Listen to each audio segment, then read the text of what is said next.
Welcome back. Ready for another one? So, here in California, we're experiencing a drought. There's been rumblings in the scientific literature for about 20 years that the West, well, the Southwest, including obviously parts of California, are prone to what they call mega-droughts. But that we've been in a period where we've been relatively on the other side of the average, a little more rainfall than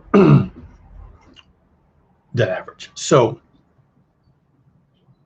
but the mega drought is out there, and they've been saying for about 20 years that no doubt, we'll get another one. So they were doing that, making those observations and making those predictions before climate change really started to dig in, right? So the question has been, what's going to happen to California as a result of climate change? Now, let's be real clear on this. Climate change just means change. Your climate is going to change. Why is it changing? Because the globe is getting hotter. Now, if you hear, okay, the planet's getting hotter and our climate's going to change, then you're going to be thinking, it's going to get hotter. That's true, it will absolutely get hotter. But that doesn't necessarily mean you're going to get less rain. Oh, but kind sir, all the hot places I know don't get any rain at all. In the Sahara Desert, the Gobi Desert, Death Valley. Okay, that's not exactly true. I've lived in hot places, particularly Southeast Asia, where they get like 3 inches of rain every afternoon. So it doesn't follow necessarily that just because the globe is getting hotter, you will get less rain. In fact, what actually follows from the globe getting hotter is you get more evaporation. Now, evaporation is also part of things drying out, right? You get a certain amount of rain, and then there's a hot day, and all that rain, all that moisture evaporates. You've been watering your garden, you've been putting water on your garden, hot day comes along, all your plants wilt, and maybe they die, right? So extra heat can certainly dry things out. That's absolutely true. But you have to understand how the water cycle works. Heat in one place will certainly evaporate water, but when you evaporate water, it goes into the atmosphere, right? When it's in the atmosphere as water vapor, it travels somewhere else on the planet, and then it condenses. It leaves the vapor phase in the atmosphere, and it enters the liquid phase, and it falls as liquid. We call that rain. It can also be snow and hail and other things, but it's all precipitation. It's all a phase change of water from the vapor phase in the atmosphere to a liquid and or solid phase in the case of snow, and it falls back to the ground. So if you understand that, then heating in one place could cause evaporation, true enough.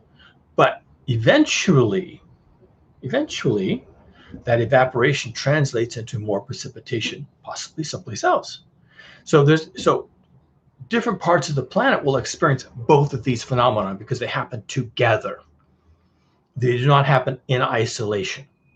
Evaporation over here and evaporation over there, everything is evaporating. Well, that water is going somewhere. Conservation of matter, physics wins, okay? So it's evaporating over here, it's precipitating over here. That's how it works. So what we don't know is going to happen is where the precipitation will happen. We can kind of guess where the evaporation will be. It'll be in hot places. Where will the precipitation happen? Evaporation can take place in forests because there's trees. Trees are always transpiring water. It means they take the moisture from the ground through their roots into their trunk, into their leaves, and they transpire it out into the atmosphere. So forests engage in transpiration. That's one way to get water into the air. You can also heat bodies of water like the oceans, which is currently happening. The oceans are getting hotter. You can heat lakes and rivers. You get evaporation from lakes and rivers. And you can get evaporation from even cities. You don't think of cities as being forests or lakes or rivers or having water at all. But people who live in cities have parks, they irrigate their lawns, they irrigate their parklands, they have pools, they have fountain water sculptures and all this kind of stuff going on. All contributes to evaporation. And if there's a hot day, you get a lot of evaporation. Where does the rain fall? Well, that has more to do with weather. We kind of know where the evaporation is going to be. It's where the water is. We don't know really where the rain is going to fall. So all that by way of explaining the hydrologic cycle and the impact of global heating. Things are going to evaporate, and climate change is going to evaporate from one place, but it's going to land someplace else. We don't know where that's going to be. Your climate might get wetter. Your climate might get drier. Everyone's climate is going to get warmer. That's just a fact. That will never change. The global average temperature is going up. And even if you get a freak cold front coming through and killing your early tomatoes, doesn't matter. That planet on a whole is warming up. And therefore your part of the planet is also warming up. So California has a drought right now. It's official, semi-official. We just saw an article today about how Oroville Reservoir, an artificial man-made lake, is at 42% of capacity. I think I've seen it lower. I used to live up there. So when you live up there, you hear a lot about the lake's capacity because it impacts recreational uses of the reservoir. When it gets low enough, you can't even launch your boat anymore. If you have a boat that's moored on the lake, then you can go out on the boat. But even then, it's not something you do because as the lake lowers, it starts to expose new rocks, tree stumps, dirt, sand, shoals. And so to take your boat out onto the lake when it's that low, you're taking a risk because you don't even know what's out there. It's just too low. You've never experienced the lake. So all by way of saying, we pay attention to what the reservoir level is, and 42% capacity is really low. They didn't say it was a record, but that's pretty low. So let's take that as a proxy. California's in deep trouble right now. Actually, the level of the reservoirs, as important as that is, isn't even as important as the amount of snow in the Sierras. The snow in the Sierras is a kind of reservoir. It's water in the solid phase, so you can store it. It's easy to store water as snow. And when the snow melts, little trickles come down. And I've been up there. I've seen the snow melting, and I've seen the little rivulets. They're not even streams. They're just you can step over them. Okay, you just walk over them. They're so small, but these go down and they collect and they become streams and eventually rivers. And that water coming from the Sierra snowpack, that water is what ends up being shipped to Southern California. And Southern California is the topic of today's How It All Ends. This is a bit of a horror story. And by that, I mean, it would be a candidate for a script for a Hollywood movie, right? I'm going to go out on a limb with some of this stuff about what could happen in Southern California and how that works into the theme of this series, which is How It All Ends, okay? Hopefully I'll be able to bring that around. Southern California is dependent on water from Northern California. And this has been a bone of contention between the north and the south parts of the state for as long as I've been alive. Genuine water wars, actual water wars have been fought in California over this distinction between there's water in the north, there's none in the south. There's people in the south, there's none in the north. That basic premise has been the subject of shooting wars, okay? Actual dynamite. It's amazing. So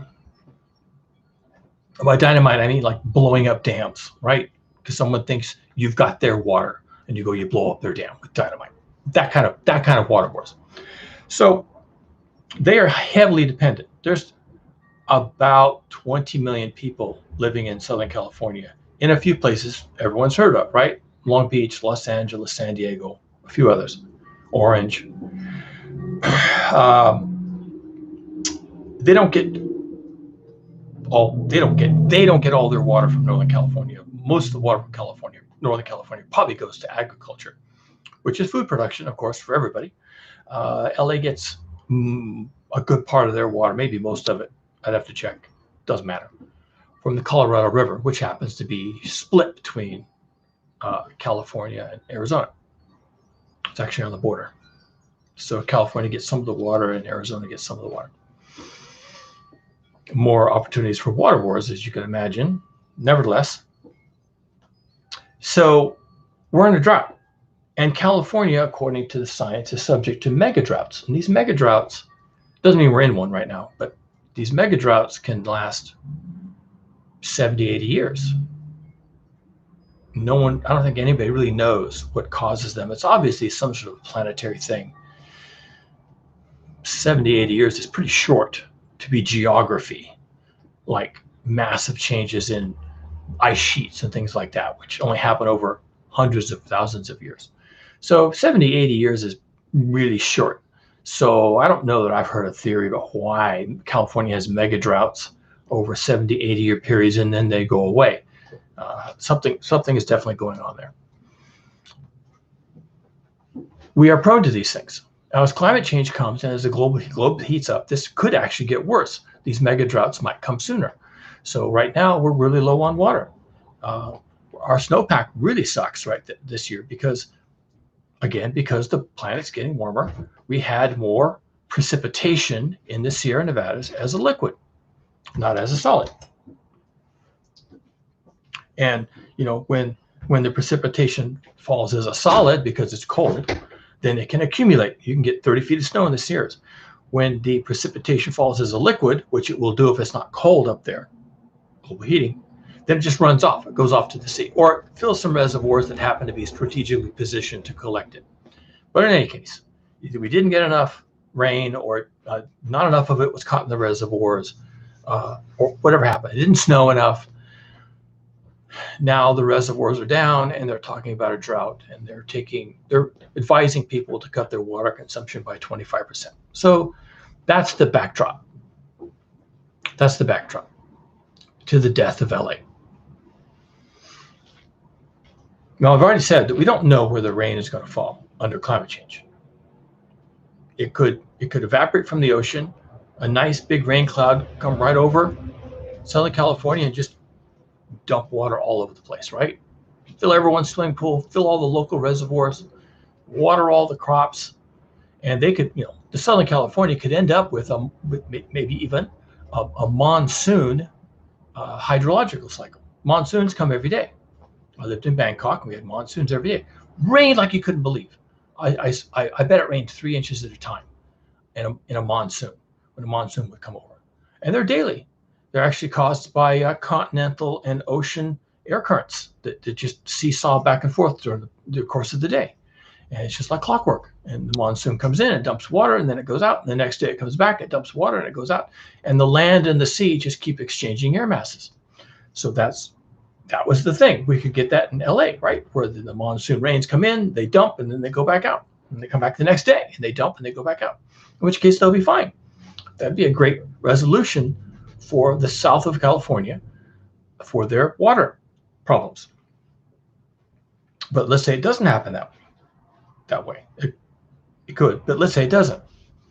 Let's say that the heat does intensify, and we don't get the other side of that. We just get the evaporation. We do not get the precipitation in Southern California. So Northern California is running out of water. The South will want all of that, but if it's not there, it's just not there. The reservoir, Oroville Reservoir, is at 42%. What if it's at 0%? Well, then we can't send that water south, can we? And if they're not getting the water, then what do? So this whole series is about how it all ends. Here's your horror. Here's your horror movie. Here's your zombie apocalypse.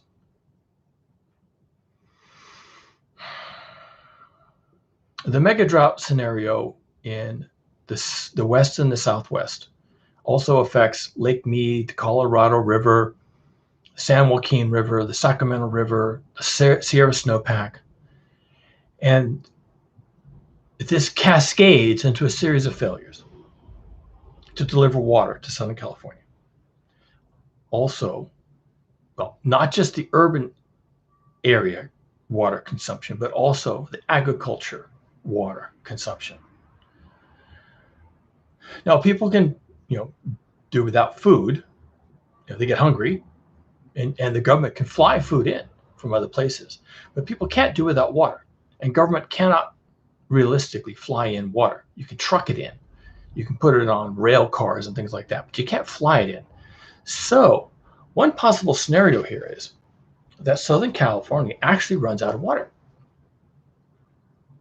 And now I have to play this two ways. That there is not water delivery to the fields, which would be, the water from the north. And there is also not water delivery to the urban areas, which is the Colorado River, some combination of things. So we have to play both of these at the same time, because they're both going to happen at the same time, and they have slightly different impacts. Southern California, the south of California, the agriculture part feeds a large part of the continental United States, certainly California, but also other states. I mean, we grow so much food in Southern California that we could feed ourselves and other states. And it's the variety of food. I know they have corn and wheat and things in the Midwest, but in Southern California, it's all the rest of it. It's all the leafy greens, it's the tomatoes, it's the fruit orchards, the fruit trees, the peaches, the apricots, plums, everything. Exotic things that you see on your store shelves, and you wonder where they come from. Well, a lot of that stuff comes from Southern California: kiwis, grapes, things like that. You don't see those in your state. Maybe you don't see grapes in Kansas, right? Well, they may be coming from Southern California, Fresno, Bakersfield, places like that. Places you can't find on the map. At the same time, there's a lot of people in Southern California. So let's set aside the agricultural question for a moment, because people can do without food for longer than they can do without water. And let's just focus on a failure of water delivery to South California. There's 20 million people live in Southern California. They're all sipping from the same soda straw in terms of their water. It doesn't help that you're an elite, a Hollywood star or an industrialist or a movie mogul or whatever, living in Southern California. Everyone is pretty much sipping from the same straw. The way that being an elite helps you is that you might be able to get your neighborhood prioritized for water delivery through a complicated set of pipes and pumps and whatever else. And other neighborhoods maybe get cut off. Maybe other neighborhoods only get water 2 hours a day. Other neighborhoods are told they can't water their lawns at all. And their homes are inspected. There's someone comes in, checks the backyard. Whereas if you're an elite, you can not only water your lawn, you can have a swimming pool. Okay? And so on. So there may be ways to make sure that some of the people get some of the stuff and some of the people don't. You'll see in a moment, that's not going to matter. But for a while, the urban core of let's just call it the Southern California metropolitan complex, this huge sprawling scab of concrete and asphalt that covers that whole lower quarter of the state. That whole thing starts to run out of water.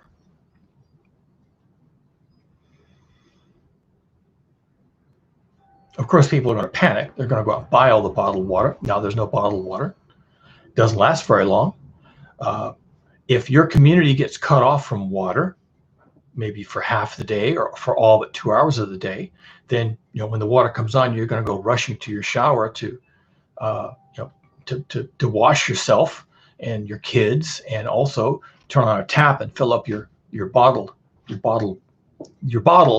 empty bottle from your bottled water. Okay, if you're buying these big, 5-gallon blue plastic bottles, and then you refill them from a garden hose or something like that, and that's how you store your emergency water. And people kind of get with the groove. They kind of start to figure this out. The elites have theirs. It's everybody else that's kind of scrambling around looking for water. We've seen this picture in Mogadishu and New Delhi and all these places where where the tank truck pulls up and everyone shows up with their buckets and their water bottles and their empty carboys and all this kind of stuff, and the guy dispenses his 5 gallons that you get, and then you go away and the next person gets 5 gallons. We've all seen that play out on the evening news in drought-stricken parts of the world. Okay, so the tanker trucks start showing up in Southern California delivering water, and they pull into neighborhoods, and they pull into some neighborhoods more often than others, right? What do you think? Eventually, it becomes very clear to people, say around August, September, that they are being handled differently, and they get angry. Many of them, they haven't been able to bathe their children for 3 weeks. They barely have enough water to cook, and now there's warnings that you really shouldn't be drinking your tap water at all, because as the pipes dry out, which they're not accustomed to drying out. The pipes and the ground around them are always kind of saturated with water. But as the pipes start to dry out and the outward pressure starts to be released, and now there's a negative pressure, that the pipes themselves are becoming contaminated with unclean water that actually was in the soil. It's now coming back into the little fissures and things in the pipes. They had this problem in Texas last winter when everything froze. Of course, that was the matter of the pipes breaking underground. All the pipes froze, and then you had to boil your water. When you didn't have water because everything was frozen, but when it thawed, you had to boil your water, because for a while they couldn't keep the pressure up in the water distribution system. So water was coming out of the pipes into the soil and then back into the pipes from the soil, and was becoming contaminated. And some of this soil contains, industrial pollutants, but it also contains sewage pollutants. A lot of these communities have septic tanks, or had septic tanks in the past. So here in Southern California, the water pressure is so unsteady that sometimes the pipes are pressurized for a neighborhood, and sometimes the pipes are not pressurized for a neighborhood. That's because they're not getting water at that hour. But when the pipes depressurize, the water that had leaked into the soil leaks back into the pipes. So an all points bulletin goes out, state of emergency. When you get your water, you have to boil your water if you're going to, cook with it or drink it or things like that. People don't. People either don't understand what that means. They're not used to thinking along these lines. They just go to the tap, put the glass, get the water, drink it. I mean, they're just not, they have enough going on in their life right now with this looming crisis. They're not that smart. They're not educated. It's just a miracle to them. They just turn the tap and the water comes out. They have no comprehension of where that water comes from. And it was always clean. I never had to boil it. So I'm just going to turn. This is a lie. This is a hoax. They're messing with our minds. MAGA, QAnon, and so you just turn the tap, drink the water. Well, then, of course, people in some neighborhoods whose pipes are not pressurized all the time start to get sick. So not only is there not water being delivered, consistently to homes in certain neighborhoods, not only does the truck not come with the tank truck to fill your containers with water on a regular basis, now your neighbors, someone in your family, are getting sick with dysentery, right? Now, dysentery, vomiting, all this kind of stuff. This is now a health crisis. It's now a health crisis. So a water crisis has evolved into a health crisis. Dysentery causes you to it's diarrhea, right? So you're sitting on the toilet, you've got all this diarrhea. You flush the toilet, that flush works because the tank on the back of the toilet was full. An hour later, you're back using the toilet, diarrhea, you go to flush the handle, nothing happens. Why? Because your water's been turned off. Now, when the water is turned back on to your neighborhood, then the tank will fill up because that's how that thing works. But most people don't know that's how that thing works. Most people don't know how their toilet works. They just don't. do their business in the toilet. They push the handle, they close the lid, they walk away, they wash their hands, and they go about their business. They have no idea what happens when you push that handle. They just don't. So they're pooping in their toilet. Pretty soon the toilet is full of diarrhea. Now nobody can use the toilet. They're having to go outside. Now it's diarrhea outside. And maybe the tank fills back up at some point tomorrow and you can flush it again. But, now we have a growing and burgeoning health crisis. Dysentery can kill you. And there are other things that start to happen when you get unclean water. Typhoid fever. You get typhoid fever. You can get,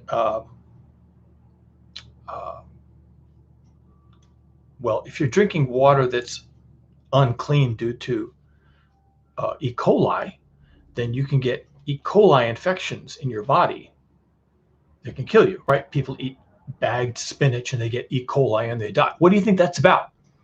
So if you're drinking water from the tap and it's contaminated with someone's septic tank leachate, and you're drinking a certain amount of E. coli and you're susceptible to that for some reason, then you can get E. coli poisoning, just like you could eating bagged spinach if it's unclean, or strawberries or something like that.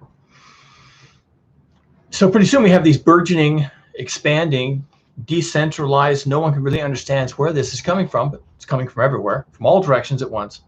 Healthcare crisis, dysentery, maybe typhoid, maybe E. coli contamination. And you keep putting out these all points bulletins to anybody with a cell phone saying, boil your water, boil your water. Maybe some people start boiling their water, but they only started doing that when someone in their family got dysentery, got sick, started vomiting, started dehydrating.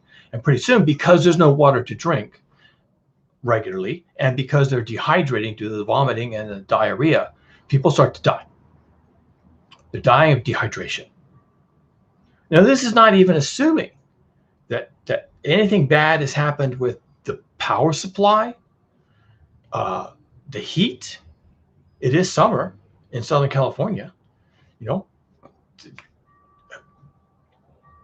Our reservoirs are down. We're not generating hydroelectric power. Everybody's running the air conditioner. They're stuck in their house. They can't go out. There's nowhere to go. There's no water anywhere to speak of. So they're stuck in their house. They're running the air conditioning. Everyone's home. No one's out. Everyone's afraid. There's all these diseases, and everyone's angry, of course, because they think some neighborhoods are getting better treatment than others. And I see tank trucks going through my neighborhood and it never stops. It always goes up the hill to that other neighborhood where those rich people live, those Hollywood people live up there. How come the truck never stops in my neighborhood? And so on. So there's tensions brewing, right? Plus the healthcare system is being overwhelmed by all these clueless people coming in with dysentery and E. coli poisoning and everything else of just dehydration, right? Maybe even heat stroke, depending on the other parts of the weather. Maybe their air conditioning doesn't work very well in their house, and maybe they're accustomed to going in down to the public pool for their apartment complex has a pool, and they're accustomed to going down there. But now that pool is empty. It's been empty for 2 months, and there's no way to cool off, and so they're stuck in their house. The air conditioning doesn't work very well. It doesn't work at all. There's intermittent power failures anyway, and they're sweating, and there's no water to drink, and they're just sweating profusely, and they got diarrhea anyway, and now they're dehydrated. And the healthcare system is overwhelmed with people coming in, and they all need the same thing. What they really need is water. Well, the hospital doesn't have any more water than anybody else. I mean, maybe they do get one of those trucks delivered to the hospital. Maybe there's always a tanker truck sitting in the parking lot at the hospital, and so there's always water to drink. But it's not the same. Now your hospital is full of people who are coming there really just to get a drink of water because they're dehydrated. People get angry. There's protest starts out. There's protests. Why doesn't the tanker truck stop in my neighborhood? And then there's some pushback. The police show up, rubber bullets, the batons, all this kind of stuff. It inflames people's tempers. They're already frightened. They already sense that they're being mistreated, which actually probably is true. They're already feeling like the justice is not being worked out for them. Yes, probably. And that the people up on the hill are getting better treatment and more water, and the people on down in the city, in the apartments and the suburbs and the slums are being thrown under the bus. Yeah, you probably are being thrown under the bus. That's probably a legitimate concern. So they're angry and they're frightened, and they fight. They fight back. They're fighting for their lives, as far as they're concerned, and that is not maybe too far from the truth. They probably are fighting for their lives. Things can escalate very quickly under these situations. You can go from everyone being on edge and trying to cooperate and conserving water and blah, blah, blah, to a couple of tweets go out and people get angry, and then there's a protest downtown, which is met with rubber bullets, and 48 hours later, the town's on fire. People want the water. They want the water. Where is the water? How can we be living in America and not have water? I used to go to my tap, turn my water on. Now you tell me I can't do that. And when I go to the tap, nothing comes out. And then when it does come out, it's brown, full of silt, smells bad. You know, what's going on here? Is this a conspiracy? Is this QAnon? Is this, you know, the progressives trying to kill all the white people? What is this? You know? There's so much paranoia out there right now.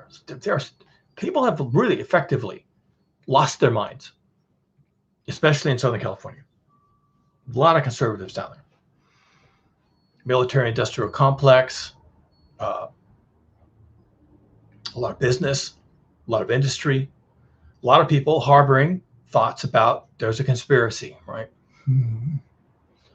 So they want to know the truth. They want justice. They want fairness. They're going to protect themselves. And if they have to storm the Capitol, they'll do it. And so conditions in Southern California over the course of a week began to deteriorate in a big way, in a huge way, because everybody nearly is suffering the same set of problems. And so if one part of the city starts to riot and demand water, well, am I going to let my part of the city not demand water? No, we're out there in the streets. We're demanding water too. Okay, if that's what it takes to get water, well, we'll be out here in the streets demanding water. Watch us. Hold my beer. Here I go, demanding water. So the whole city becomes a bunch of neighborhoods individually on their own initiative, rioting and demanding water, hijacking tanker trucks, you know, dragging the driver out, beating him to death, stealing the water out of the tanker truck. Now there's no tanker truck. Setting tanker trucks on fire. It's a conspiracy. We're not going to let you do this to us. You can't treat us like this, bringing in water in tanker trucks. Set that on fire. We're putting an end to this. Okay. Of course, that's shooting yourself in the foot, but these are not the sharpest tools in the shed. Okay. They're just angry, frightened people. They've got QAnon telling them there's a conspiracy. They've got Donald Trump telling them it's the progressives. They're losing their minds, everywhere in Southern California, losing their minds with a combination of anger, fear, conspiracies, and, you know, privilege. Where's my water? How come I can't have water? Those dark-skinned people got water. I didn't get water today. How did that happen? Progressives, conspiracy, QAnon, okay?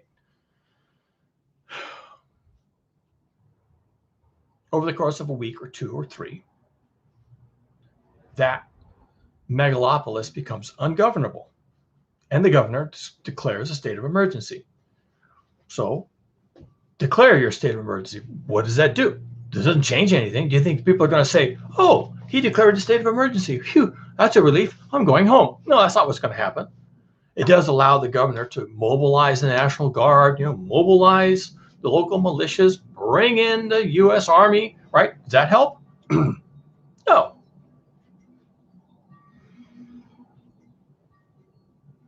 Because it doesn't bring in water. Meanwhile, at the same time, all of this is falling apart in Southern California. The agricultural sector is saying we have crop losses. You didn't prioritize the crops like we asked you to. You prioritized the people living in the urban core. You didn't prioritize the crops. And now we've got massive crop failures. You know, we've been delivering food to the stores and all this kind of stuff, but okay, we can't do that now. We can't do that. Furthermore, a lot of our people who work in the fields are they, they live in places that don't have water now. And, they're not coming out to work. They're staying home with their families, waiting for the water to come out of the tap. My employees who work in my fields and drive my trucks and pick my crops and, irrigate my fields, they're at home with a pot under the tap with the tap on, waiting for the water to turn on. They're not worried about wages. They can't buy water with money. You have to stay home and try and get water. I've got people who used to work in my fields who are driving all over the state with gasoline, which they do have plenty of, trying to find water, which they don't have any of.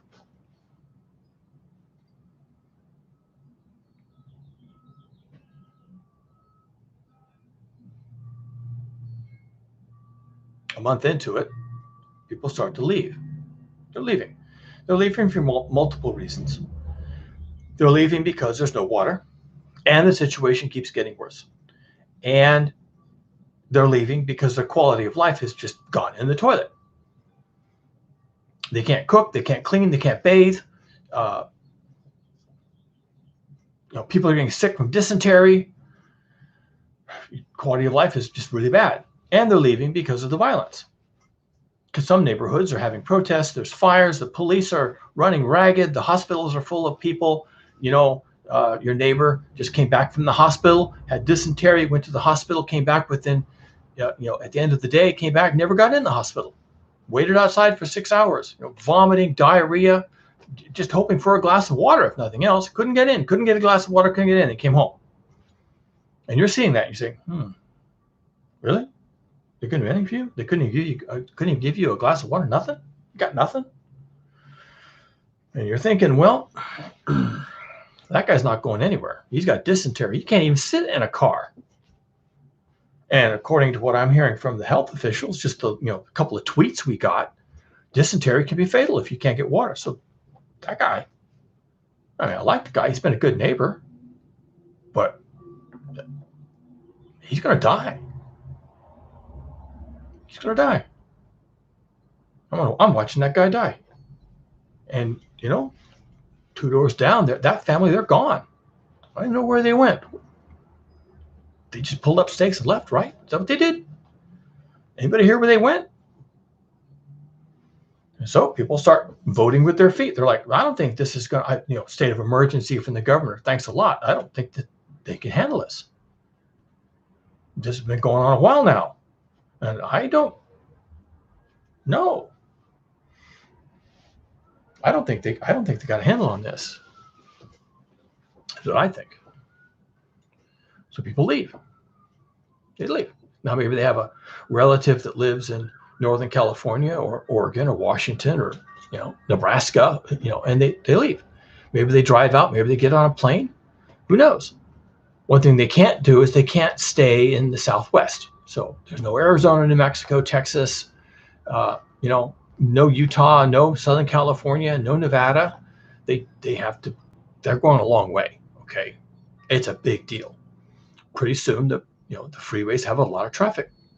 Some people can fly, but some people, they choose to drive because they're not sure they're going to be able to come back to their house anytime soon. And they're not sure they're going to find their house standing. It could be looted. Some other bunch of people could have moved in, and what are you going to do? You got to, going guns blazing, trying to get your house back? Well, maybe not. Maybe I'll just tough this out, wait until civilization is restored, and I'll come back and see what's left of my house. So they rent a U-Haul trailer and they hook it up to the back of the SUV, and they pile a bunch of their goods in the SUV, and they pile more into the trailer, and they say goodbye. And there's smoke over here, and there's gunfire over there, and there's people screaming over here, and there's someone fighting over a bucket of water over there, and there's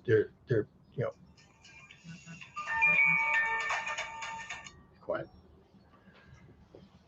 and they just get out and escape from LA. It's like a zombie thriller, right? It's like a zombie apocalypse. Except there are no zombies. It's just people just like you who have become desperate enough to start acting like zombies. And the zombie apocalypse is this sort of really far-fetched thing. And the reason why they have it be far-fetched is because Hollywood doesn't really want to portray people doing what people do. It's called mean-spirited. So they cook up a comet from the solar system coming in and raining spores down, and people are becoming zombies.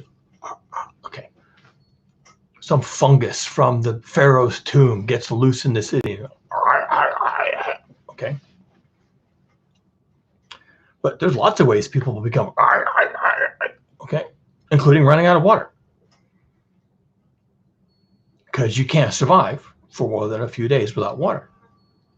And you become, well, whatever it is people become. And so now you're fleeing LA, and LA is dying.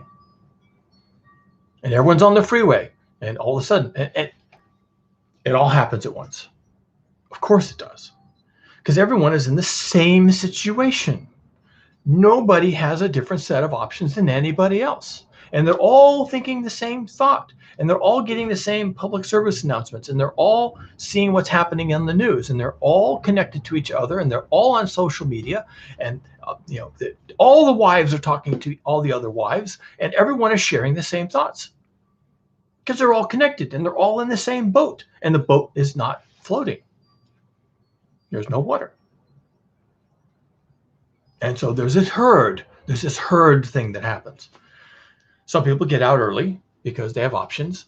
They have a house somewhere, a house in Sacramento, or a house in South Bay, or a house in, Oregon. There's summer cabin. There's summer cabin in Oregon, somewhere in the Piney Woods in Oregon, and they say, fuck it. There's water in Oregon. We're out. Load up the kids. We're going to Oregon. So they just leave early. They leave early and they don't care about their house. They're wealthy. I mean, they have a summer cabin, right? So they're doing pretty well. They live in a great neighborhood. Maybe it's even a gated community, right? They got a gate. Close the gate. No one gets in. So they just up and leave. Those are the early people. It's always the elites, okay? If you're not noticing, I'll just point it out. One of the threads that runs through this is the elites are fine. Right, let's get that straight. The elites are fine. They can get out early. They can go to their little hidey hole someplace, or their community gets the water trucks coming in, or their community never got shut off in the first place. The elites are fine through all this.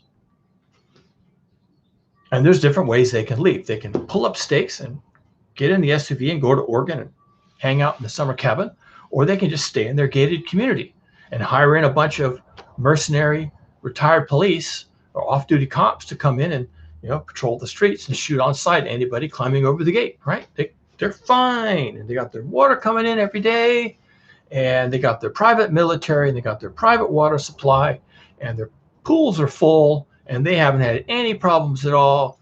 And hell, as far as that goes, food is being dropped in on a helicopter. The elites are fine. They don't care. Everybody else doesn't have anywhere to go, doesn't have any way to get there, doesn't know what to do.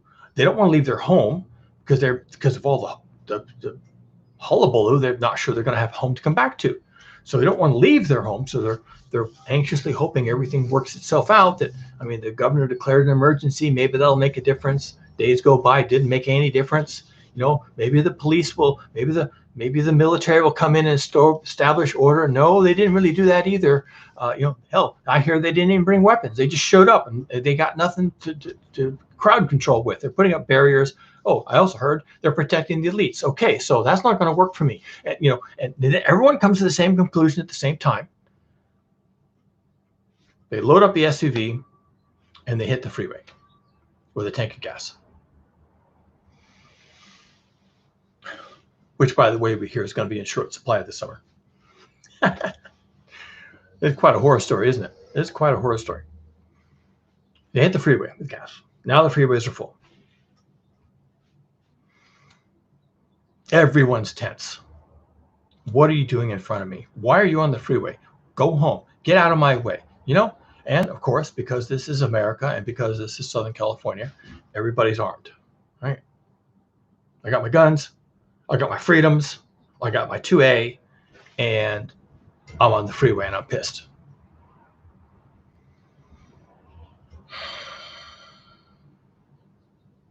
Let's keep going, shall we? So now the freeways are parking lots.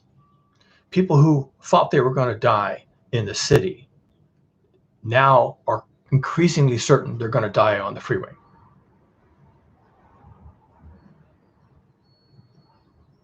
The only way you're going to survive is to take any water anybody has and get yourself out of California, in particular to the north.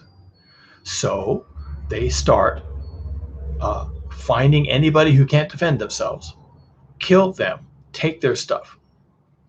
And this process just goes berserk. It just goes berserk. You run out of gas, you kill a driver and take their car. You run out of water, you kill those people, throw them out of their car, find out if they have water. They don't, well then go to the next car, kill them, see what they have. Pretty soon, it's just carnage. It's just a running battle. And now, of course, no cars are going anywhere. All these people are trapped on the freeway. Trapped on the freeway.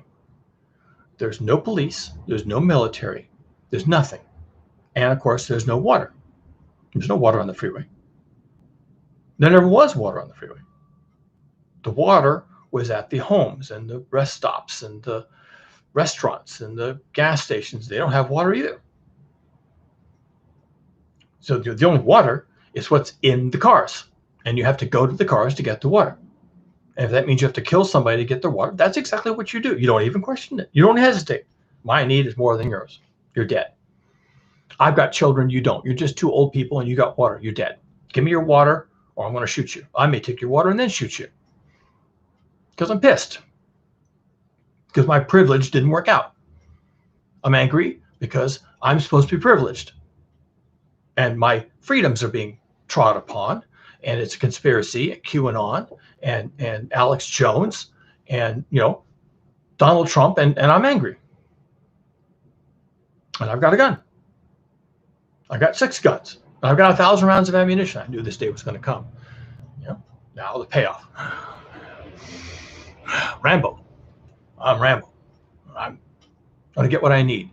So the freeways become a slaughterhouse, a genuine humanitarian crisis. Those people aren't going anywhere. All they're able to do is kill each other. It's all they're able to do.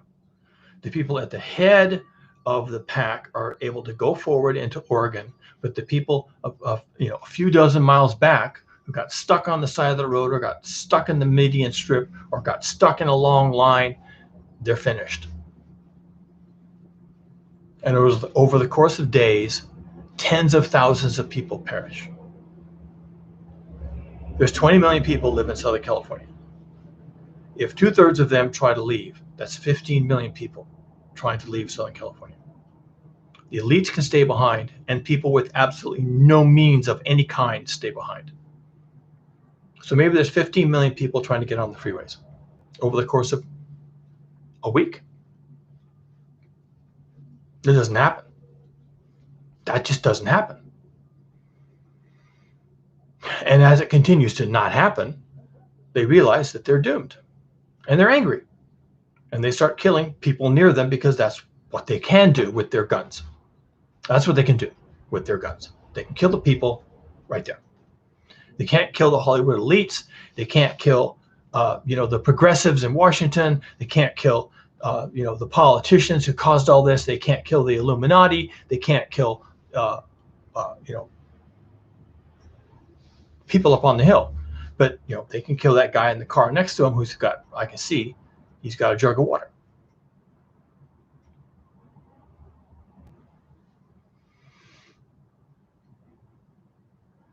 And LA dies.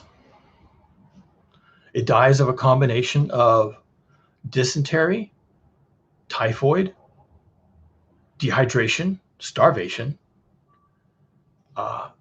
police brutality, military intervention, angry neighbors, gunfire, and desperation. LA dies. Now those people spill out of LA, and there's nothing to go back to. The place is in ruins. Homes are being looted. Neighborhoods have been crushed. Businesses are gone. Your job is gone. You'll never have a job in LA. It's done. It's going to take decades to return, if it ever does. The water problems are going to persist, even if the rains came 2 weeks later, and people could fill their bottles. It doesn't matter anymore. The place is blown. You'll be blown for decades. It may be blown for all time. Getting out, not going back. Where do they go? Well, of course, some of them do get out before the freeways become carnal houses, and they get to Sacramento, they get to South Bay, they get to parts of Northern California, and they're angry. And they're looking for water and food, and their children are terrified, and the women are terrified, and the men are in a highly defensive mode, and they start, looking for help. Now, if they're grateful to be out of that hellhole, then they'll be taking care of their new home. They won't be going in there guns blazing. But what if they're not grateful? What if, once again, Alex Jones and QAnon and Donald Trump have got them all inflamed, and it's all a conspiracy, and it's all the fault of the North? They had the water. They just wouldn't send it south because they're all progressives and they're all Antifa. And now I'm in the North, and I'm going to take what they owe me because I have rights. I have privileges. And I feel like I have been lied to and taken advantage of, and QAnon, told me that. And Alex Jones told me that. And Tucker Carlson told me that. Fox News has been carrying live, continuous coverage of how Antifa, and the progressives and the governor of California have set out to destroy the privileged people in South California. So they get to the North. And some of these people, in getting to the North, are murderers. They killed people in their neighborhood. They killed people while leaving their neighborhood. They killed people on the freeway. And now they get to your little hamlet right off the freeway. And are they going to put their guns away? Maybe they don't. Maybe they do go in guns blazing. They might. It got them this far, right? Plus, now they're in the north of California. Alex Jones tells me, right? I've got a Twitter tweet here that says, it's all the fault of those progressives in the north. There's no water shortage. It's a conspiracy.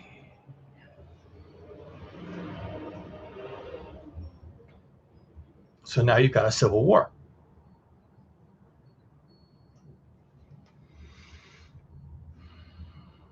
And the rest of California, has no border, has no defensible border where they can say, no, you're not coming in. That this is all one transfer union. So once you're on the freeway, go wherever you want to go, provided you have gasoline.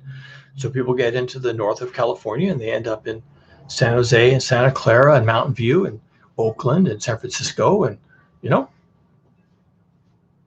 Sacramento, Davis, Fairfield, Vacaville. They end up getting off the freeways, and there's lots of freeways. So, not a defensible perimeter. They get off the freeways and they start looting homes, looting businesses. Well, I want water. I want food. I want money. I'm getting out of here. You owe me. I want gasoline. Don't tell me you don't have any gasoline. I know gasoline has been short this summer for whatever reason. And that's also a conspiracy because Alex Jones and QAnon and Donald Trump tells me it is. So I believe them. Of course, Fox News, 24/7, all about how it's all a conspiracy. So I believe all that. And I want my gasoline. You say you haven't got gasoline? You lying sack of shit. Here's a bullet for you. Of course, that doesn't get you gasoline, but you feel better because now you're defending American freedoms, right? And this whole thing of its vast conspiracies, it was a hoax. It was replacement. It was all this stuff. Tucker Carlson tells me it's replacement and all this stuff. And I'm going in guns blazing.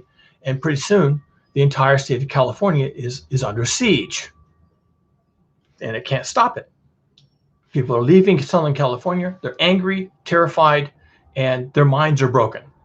from the constant 24/7 propaganda about how none of this is their fault and they're being oppressed by Antifa and the progressives and Nancy Pelosi, and we all know, right? The swamp, all that stuff.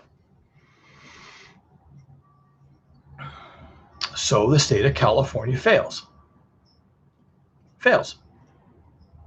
20 million people in Southern California, at least half of which are trying to get out, and they spread to the rest of the state, and at least half of them are armed, and of the half that are armed, half of them have already engaged in murder. They got nothing to lose. And the state fails. Then Oregon tries to close their border. Now they have a little more opportunity to do that. Oregon has, there's only a few major roads that make their way that far north. There is not the same complex of freeways between California and Oregon as there are freeways within California. Okay, it's like an order of 100 to 1. We have 100 different freeways in California, and there's like one that goes north. So Oregon, with their National Guard, deploy to the border with California, set up check stops, and no, you're not coming in. If you want to come into Oregon, you have to submit your person and your vehicle to a search. We are going to deprive you of your weapons. We're also going to check you for diseases. We don't want dysentery and whatnot. If you have dysentery or typhoid or coronavirus or any plague or anything else that we're on the watch for coming from Southern California, then you have to, go to a local hospital and get yourself fixed, and then you can continue on into some other part of Oregon. But in the meantime, we want your gun and your ammunition. So what happens at the Oregon border? I'll give you one guess.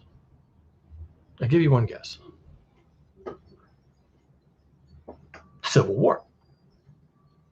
You didn't drive all the way from Southern California, killing and stealing and robbing your entire way to Oregon just to have the Oregon National Guard stop you and violate your Second Amendment rights. Seriously? Yeah, Oregon, a bunch of lefties, right? A bunch of greenies, a bunch of whale watchers and save the trees. And what kind of shit is that? You've also got water. You could have sent your water to Southern California. You could have saved us all this. Now I got no home. I lost one kid to dysentery, and all I've got is 1,000 rounds of ammunition and an AR-15. And you're going to take that from me? Oh, well, that got me this far. It's the only thing that got me this far.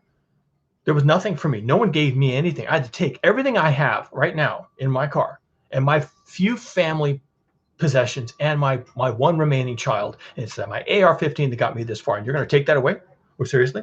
Well, I got two words for you. Second Amendment. Right? And so the border with Oregon becomes a gunfight. What? The governor of Oregon declares a regional emergency. The governor of Washington sends national guards down to the border with California. The people in Northern California, which are even more conservative than the people in Southern California in some rural areas, they stream to the border with Oregon and they bring all their guns. So this could go one of two directions. The governors of Oregon and Washington could, under threats from the national military, withdraw their troops and open their borders and let these people stream through. Or they could ignore pressure from the Pentagon and simply say, no, we see what's happened in California. We see what they brought on themselves with the lack of, whatever they want to blame it on, lack of proper political leadership, lack of management, lack of proper messaging, or just too much Twitter, right? We don't have those problems up here. We don't want those problems up here. We don't want those problems being introduced up here. And, 20 million people trying to come to Oregon and Washington, getting away from Southern California, or getting away from either, all of California at this point. I mean, seriously, do you think the people in the Bay Area are going to stay in their homes when there's people driving through their neighborhoods, firing AR-15s into the windows. It probably won't come to that, but let's say that it does in a few neighborhoods. It doesn't have to be all the neighborhoods, right? Just some neighborhoods that are near to freeway exits who, find themselves under siege. People coming off the freeways, going into their houses, filling up their water bottles, and a couple of occasions, killing family members there who didn't understand that, these people are moving in. We want your water, we want your food, we want your everything. And who are you people? Are you from India? What are you doing in our country? Why not? It can happen that way. Lots of foreign nationals and immigrants working and living in the South Bay, mostly doing technology work, minding their own business. And if you get off the freeway and you end up in a neighborhood and you're angry and your privilege didn't work out for you, and you end up, going into a grocery store to buy water, and the guy behind the counter is a Sikh gentleman wearing a turban, and you're angry. So it's your fault. Yeah, that's what I thought. The whole Northern California is people wearing turbans. It's not true. It wouldn't matter anyway. And Sikhs are pacifists, just so you understand. No Second Amendment with those guys. And so you follow your impulses, right? Because QAnon says so, and Alex Jones says so, and Tucker Carlson says so, and Fox News says so 24 hours a day. You're going to fix this situation.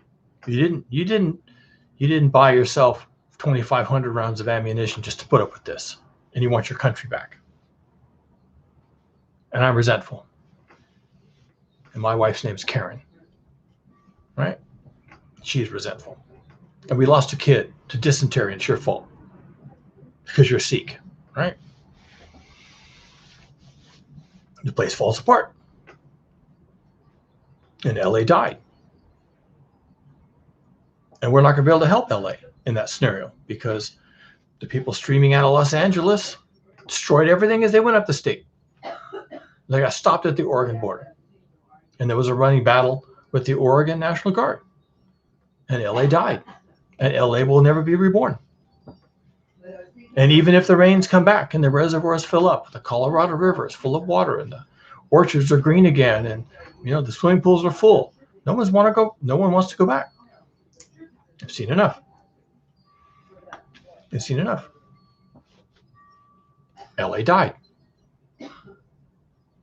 How it all ends. That's how it ended. So it seems pretty far-fetched. It does seem like a Hollywood movie. It seems like a grade B zombie flick, zombie movie. It's not. It isn't. It's just a thought experiment. It's like, where could this go? And the things that contribute to this being a possible reality are very simple. The Colorado River didn't have enough water to pump to the south. The reservoirs were low. There was no Sierra snowpack. We just ran out of water. No plan B. There was never a plan B. And then there was no infrastructure to bring water to people. There was poor leadership. There was a late response to it. No one really understood what they were dealing with. They didn't take it seriously. And then when they did take it seriously, they took care of the elites first, which created a vast amount of actual injustice, actual, infringement of people's human rights, essentially, for real, not just a perception, but for real. And then people got angry, and they became fearful, and they became diseased, and the healthcare system was overthrown, and there was still the pandemic that was still going on, and then people became frightened. They had a year of pandemic, and then the summer came, and they were going to have fun, and then the gas ran out, and then the water ran out, and they were angry. That's all that has to happen for this to be real. That's all. That no zombie dust spores coming down from a comet. Nothing like that. Just the things that are already happening today or projected, including the shortage of gasoline. Read your headlines. And poor leadership, poor messaging, managing the elites first. Bad optics, trucks going through neighborhoods, not stopping, going up the hill, bringing water to the elites. Who I hear from people running drones, people flying drones over that gated complex. Hell, they got water in their swimming pools still. They got green lawns. And that truck goes right past my neighborhood up there, and we haven't had water delivered for 3 days. And it goes right up the hill and fills those people's swimming pools. Okay. That's all that has to happen. That's all that has to happen. And you think that won't happen? Think again. So, one more thing to watch. And if it plays out the way I'm able to predict, and if the scenario actually goes, and all those dots happen, and all those lines connect all those dots, and people continue to behave the way people normally behave, and all the propaganda about what the real problems are keeps coming down from Fox News and Alex Jones and QAnon and all the rest, and people keep believing what they want to believe and keep going on Twitter, driving themselves insane. And Second Amendment, and how many rounds of ammunition do I have? And it's all a conspiracy, and it's Antifa, and Donald Trump says, and Fox News, and that's how it happens. That's how LA dies. It just dies. And how do I feel about that? I don't know. I don't know what to feel about that. I can't save them.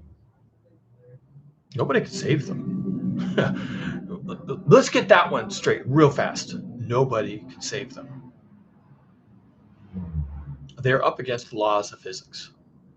The heat, the evaporation, where the precipitation falls, the problems with the Colorado River, the problems with the Sierra Nevada snowpack, physics, all physics.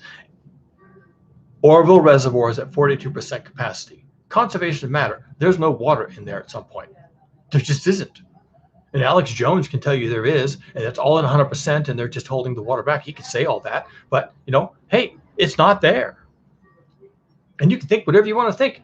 It doesn't change reality. The universe is under no obligation to solve your problems for you, just because you have a Second Amendment. Doesn't save you. Just because you perceive your privilege and your freedoms doesn't save you from reality. Just because you think it's a hoax doesn't save you from reality. Just because Donald Trump blames it on Antifa and the progressives doesn't save you from reality. It's physics. And that's the theme of this series. It's all physics, folks. Think whatever you want to think. I don't care. And the universe doesn't care.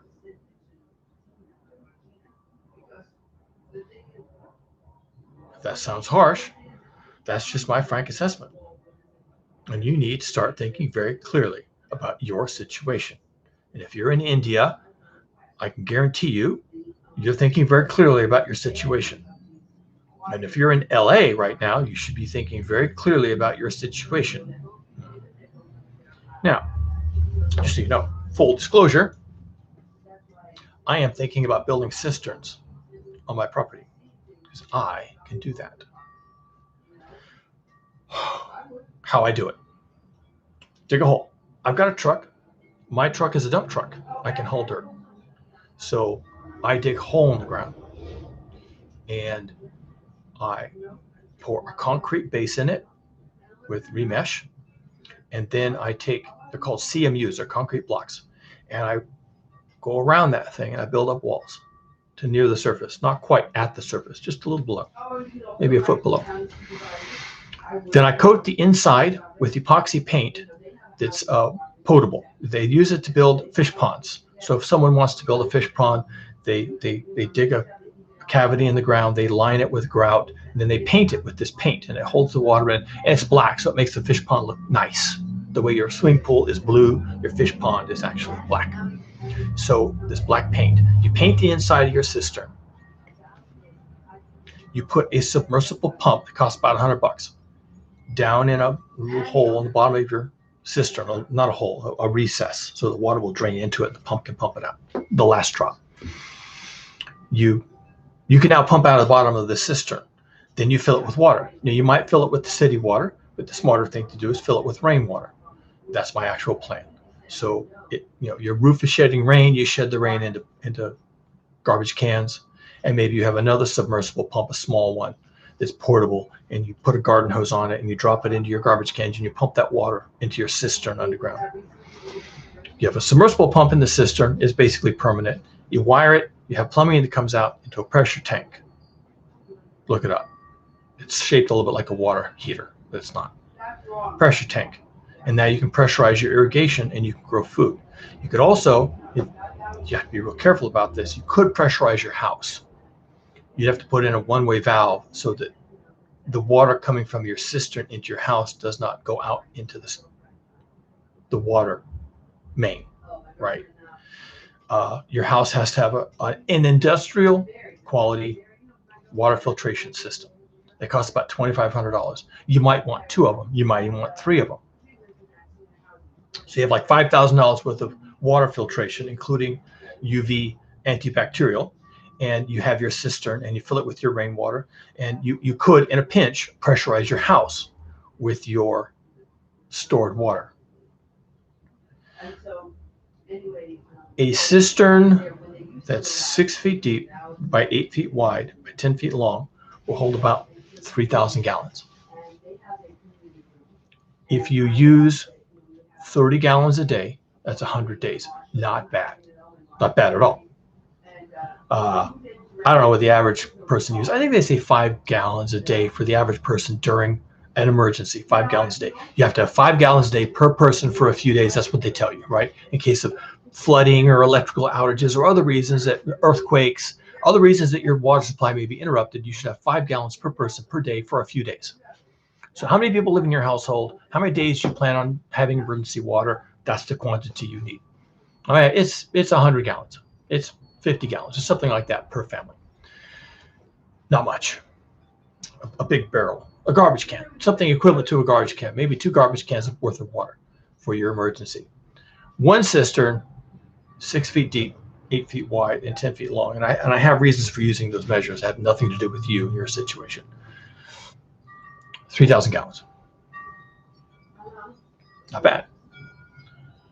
My goal is to have 6 of those dug into my property. 2 under the driveway. I have a brick driveway, actual clay bricks. I can pull them up, dig the cistern, put heavy timbers over it to drive over it. It is driveway. Heavy timbers over it, put the bricks back. Okay, I can have 2 there. I can have 2 under the deck on the back of my house. It's 8 feet wide and 30 feet long. Pull up the boards, pull up the deck. Who cares? Pull up the entire deck. Put in 2 cisterns, or 1 big one, probably 2, because the smaller they are, the more earthquake proof they are. So put in two, connect them with a pipe underground. That's fine. But there's 2 separate cisterns, and I've got 2 more. I got 2 under the driveway. I got 2 under the back of the house, and I can probably fit 2 more somewhere in the back of the lot. Fill them with rainwater. In addition to that, in addition to any rainwater I can get off of the roofs into garbage cans, I take clear plastic and I can cover the backyard with it. My backyard's a garden, but clear plastic doesn't interfere with the plants and having light. Maybe a tiny bit, but it doesn't really matter, because what I'm going to do is with these clear plastic roofs, I'm going to collect water. So you put the clear plastic on essentially trellises or a pergola, whatever you want to call it, and you just tilt it a little bit, and you put a gutter at the lower edge. So when the rain comes in, it runs down the clear plastic roof into the gutter, and you can collect it into a garbage can or into some underground drain into your cistern, right? You can and should have a sand filter to run your rainwater through. A sand filter filters out leaves and dead bugs and bird poops and things like that. And so you somewhat clean your water as it goes into your cistern. Your idea would be that you could use the water in your cistern to hydrate water your garden, and in a pinch, you could turn a couple of valves and run it into your house. And keep in mind, the pinch, so-called, you're in a pinch, could be that the city has begun shutting off water to neighborhoods because of a drought, or the city has come to your house and noticed that you're doing some gardening, and they're saying you can't, because you're doing gardening, we're going to shut off your water. And you say, fine, go ahead. So they shut off your water, and that's fine. Now you don't have to worry about it. And you've got 6 times 3, you've got 18,000 gallons of water on your property that you're collecting during the winter, and you just run it through your industrial quality filter into your house, and you can bathe, flush the toilet, do whatever you have to do. I woke up this morning thinking about that. Did some math, looked around my property, did a couple of Google searches for materials. I can totally do this. I know exactly what to do. I've got a dump truck. I've got all the digging tools I need. I can just make cisterns, put them in the ground. I will have to do that this summer. If we are going into a mega drought, I don't want to be without water. I don't want to be without water for any purpose. And if they shut off my water or it becomes intermittent, fine. Go ahead, shut it off. Okay. I don't care. I've got 18,000 gallons of water underground. Where does he get his water? I don't know. Does he get it from a truck? No. I'm the only one having that thought right now. I am the only person living in California having that thought right now. I can say that with some confidence because people don't think that way. I'm also probably the only person in my neighborhood who has their natural gas turned off. All my appliances are electric. Whoa, that's got to cost a lot of money, buddy. What? $1,000 a month for electricity? Nope. I also have my meter turned off. I'm not using their electricity. I've got my own. All of it. 100% of it. Mine. I figure my water situation. I have my own water, my own electricity, 100% of it, mine. Locally sourced. No problems. I've got a garden. I've got food. My food. Locally sourced. 100%. I mean, it's a start. Right? I'm the only one thinking these thoughts. I'm the only person in California thinking these thoughts. Nobody thinks like this. The people of LA could save themselves. If they thought about it, they won't. So we have to consider the scenario of the death of LA.